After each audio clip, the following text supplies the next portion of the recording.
n'appelle pas Tata, on n'appelle pas Tata. Tata, si elle est ici, c'est pour parler de ses plans cul à maman. Pas pour attraper un bonhomme en pâte à modeler qui pue la crotte de nez d'ici. Enfin, ce que veut dire Tata, c'est qu'on est occupé et on regardera ça plus tard. Donc tu peux disposer. Qu'est-ce qu'il y a? Pourquoi Tata, elle a pas d'enfant? Parce que Tata, elle en veut pas. Tata, elle préfère qu'on lui coupe la tête plutôt qu'avoir des enfants. Tata, quand elle fait l'amour avec Ronaldo, elle se protège avec super capote pour pas avoir d'enfant. Et crois-moi, tu verrais Ronaldo, tu saurais le sacrifice de Tata. Oula, tu t'emballes là. Ah ouais.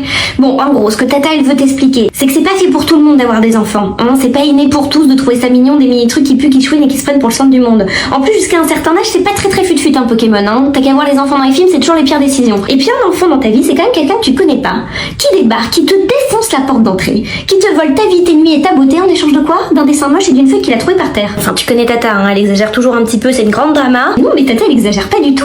Tata, elle s'est choisie, elle et ses seins qui tiennent encore droit, et sa liberté. Tata, elle a choisi de faire autre chose le dimanche que de mettre un maillot Décathlon, une pièce dégueulasse, un bonnet qui t'aspire le front et d'aller faire un plouf dans la piscine municipale. Et non, Tata, elle a pas peur de mourir seule parce que Tata, elle sera jamais seule. Elle aura toujours ses amis, sa famille et de super souvenirs de sa liberté.